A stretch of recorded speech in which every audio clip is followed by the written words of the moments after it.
Hi, everyone. This is Liz Faircloth. Excited to be back on our YouTube channel. I am one of the partners of the Derosa group, but I'm also one of the founders of the Real Estate Investor community, along with my other partner, Andressa. Today's topic I'm so near and dear to me, and I think it's going to be really helpful for all of you.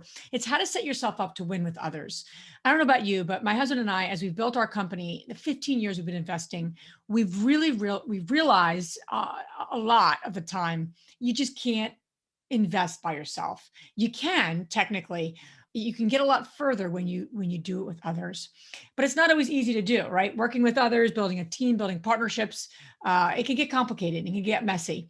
So I really wanted to share some tips, some strategies, step-by-step process on how you can set yourself up to win when building teams and really working with others. Okay, so a couple of things before we get into that topic. I have to tell you a few challenges that people will often say that lead them to wanting to work with other people. One of the challenges they'll often say is that they just don't have the time to invest as much as they'd like to, or get involved in the business as much as they'd like to. Sometimes their challenges are money. They may not have all the money they need to buy the rental properties they want to, or flip the properties they want to, or get into whatever sector of investing, a multifamily deal, whatever it may be. But money is sometimes a challenge. Knowledge is a challenge. There's so many different pieces of this business that you need to know, from financing a deal to structuring the deal. So there's a lot to it. And sometimes people, as they navigate, are like, get overwhelmed. There's a lot of knowledge.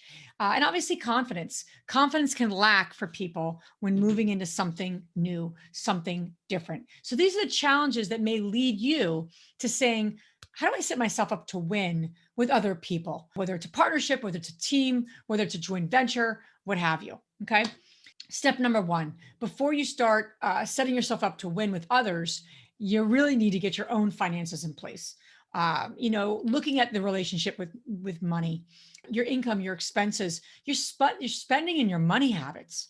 I always like to say, usually people are either a spender or they're a saver. They're usually not both, and they're usually kind of on the spectrum of either or. Your financial freedom account. Have you set yourself up to win financially?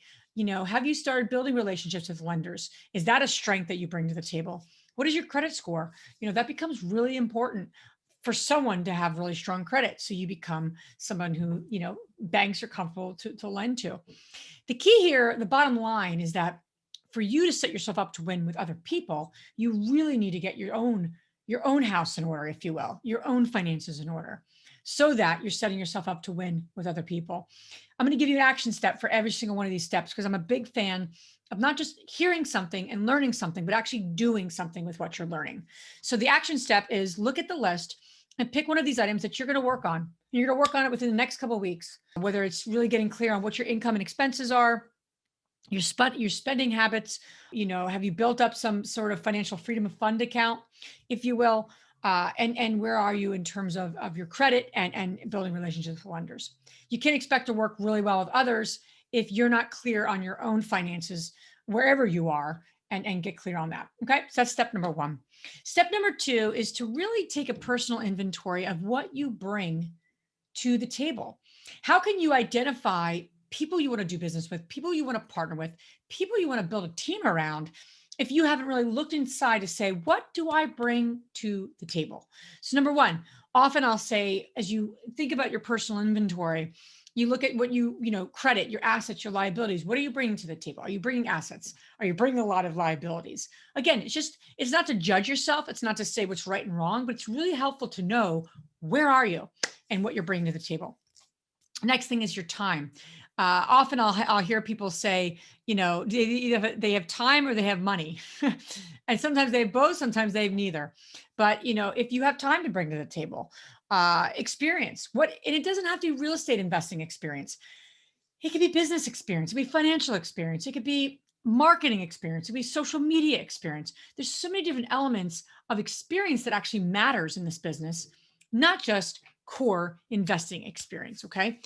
What are you great at? I always like to say, why are you on this earth? What is your skill that sets you apart from everyone else?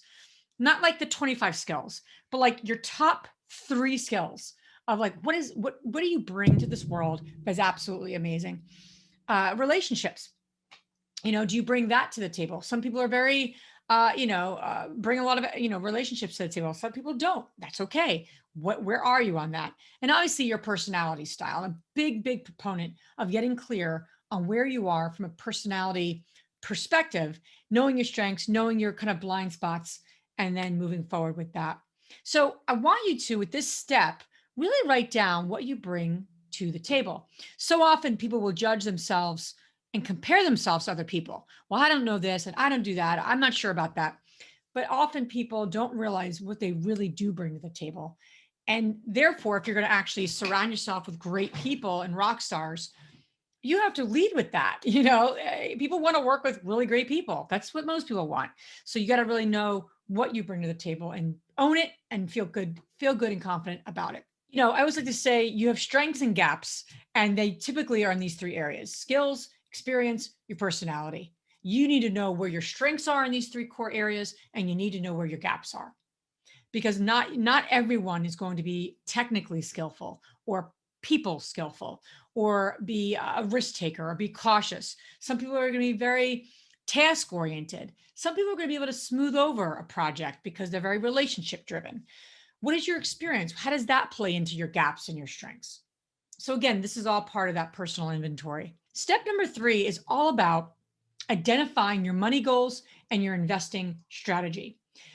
I don't know how many times I'll have people come up to me and they say, Liz, should I invest in rental properties first or flip a property? What do you think I should do first? I say, it all depends what your money goals are and what your investing strategy is. Because once you kind of identify where you are headed monetarily, where your money goals are, then you can narrow down in terms of what your strategy is. But you can't get to your strategy, which is, i.e., investing in a rental property, self-storage, all the different sectors, fixing and flipping a property, wholesaling, all the different things that people do in this, real estate world. You can't start with that. It's important, but it's really secondarily important compared to your, getting really clear on your money goals. Let me explain a little further on what the money goals are. I often like to say there's really two focuses that people might say, this is my short-term money goals. These are my long-term money goals. And you got to be really clear with that. Often people will say, or often people will think of capital gains, and that's more like a taxable, we're describing that from a taxable perspective. But capital gains, think of that as chunks of money. You're getting that money in one lump sum. So a perfect example of that is fixing and flipping a property. Okay. So you buy the property under value, fix it up, you sell it, hopefully make a profit, fingers crossed.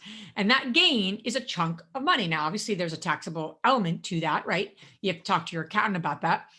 But regardless, it's a chunk of money. You traded your time for this, and the output was a sum of money. Wholesaling is an example of that. Building new construction and selling those properties or condos. Other example of that. Okay. Passive income is more long-term. Capital gains is probably at times shorter term than passive. Passive is that residual, right? If you think about that monthly residual income that you might get from any sort of rental property, whether it's single family to large multi to mobile home parks and everything in between. One is more short-term, one is more long-term. One is a chunk of money and the other is probably smaller amounts over time, each month or quarter. No right and wrong, good or bad, but it's really critical to know where you are in your life, where your short-term goals are and what your long-term goals are, because then you can get really clear on your strategy. So for example, I'm just going to give you a little bit of a diagram here. You have your money goals, your strengths, and your interests. Once you get clear on that, that's your homework assignment. Get clear on those 3 buckets. Then you start to say, what is happening in the economic and market landscape? The day I'm recording this, where we are still in the pandemic, in some markets, it is a hot market. Other markets are struggling. There's a local effect of what's going on. Then there's a national, and then there's a global effect of what's going on. All right. Now, I'm not an economist, but I do know that all of that plays into how we run our businesses, what sectors we're in, all those sort of things. So really knowing both locally and nationally and globally and regionally what that economic and market landscape looks like is critical. Once you got your 3 buckets clear. Next thing then is to determine Where are you? Do you need more capital gains or do you need more passive income, both short-term and long-term? This is a great kind of matrix to think about what you need to have in place, what you need to think about, and then you can kind of choose what aligns with your, your goals. And after you do all that, then you can start asking the question, your investing strategy. Okay, basis my money goals, basis of my strengths, my interests, where we are in the economy. It makes sense for me to do some new construction projects because that is what's going on in my local community. And that's what's, needed right now, or that's what the market will bear, if you will. Or is it rental property? So again, just because you need a chunk of money doesn't necessarily mean it's going to align with what's going on in your local economy, or you need to find an economy that will get you there. Hope that makes sense, but it gives you some ideas that all of this matters when you're trying to figure out your strategy and your niche, if you will. So step number 4, again, working with others, not just clarity for yourself, but clarity you need to get, is really start thinking about leverage. How do you leverage your time? How do you leverage funds? How do you leverage skills, knowledge? Where do you fit in all this? I can't speak enough when you start to leverage not only what you bring to the table, not just your personality, but everything you bring to the table. When you start to leverage everyone else's strengths and what they bring to the table, magic can happen. That's when you build this very powerful partnership team group of people who could really do amazing things together. So a couple of things as we kind of navigate this too, when you think about where you fall in all this, I really want you to think about 3 steps to making a deal happen, because sometimes it gets a little overwhelming. You're not really sure, okay, where do I fall? And then how do I build a team around me, right? So there's 3 usually buckets: finding deals, structuring deals, managing the deal. And when you meet somebody who has been in this business for some time, they have success under their belt, they're usually very, very, very, very great, amazing, superior at one of these 3 things. And typically they have a secondary that they're good at. And then usually there's one that they're just not as strong on. And they usually have a team working with them around. So again, it's finding the deals, structuring the deals, and then managing the deals. Okay. The big thing in finding the deals is obviously finding the properties, finding the opportunities, whether it's long-term or short-term, finding the deals. Some people are amazing at it. They built systems and processes on how to do it. Other people struggle with that. I know for us, knowing my husband and I's personalities over the years, we are more relationship oriented. We're not marketing geniuses. We're more relationship driven. So we've really found our deals over the years by building relationships. So whatever your strength is with finding deals, you could still build something around it. You don't necessarily have to have one or the other. Okay. So keep that in mind. Whoever you are, you can find a strategy that works for you. Structuring deals, how to finance the deal. That is a big part of the process of making deals happen with others, whether it's structuring the partnership, financing it with private money, with conventional money, what have you. Structuring that deal is a critical part of the puzzle.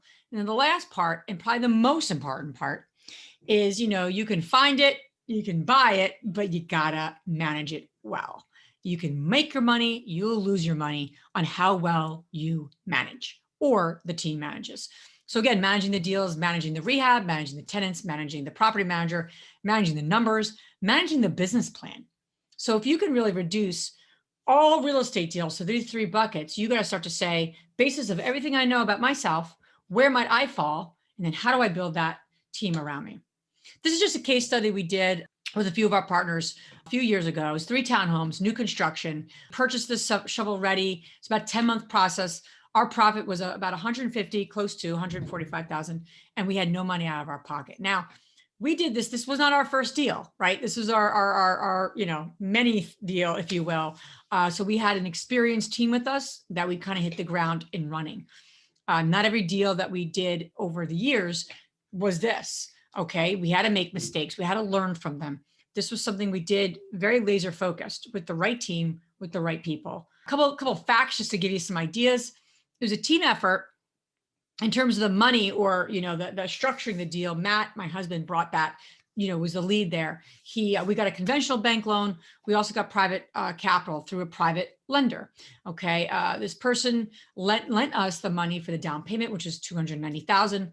And we had terms with them. That's a short-term project, 8% interest. And we also gave them 1% of the profit. Their ROI was close to, was 17.38%.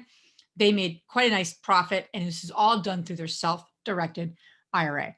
The hunter, I'm by no means a hunter, but I'm more where I help find the deal. That was my role in this process. And it's something that I was building relationships with people. It was a relationship I built, and then that person sold us the plots of land. The hammer was the person in really managing the deal. The third bucket was managing the deal, managing the project. And it was one of our partners, Andressa, who did that. So we all brought something to the table: finding the deal, structuring the deal, managing the deal. Okay.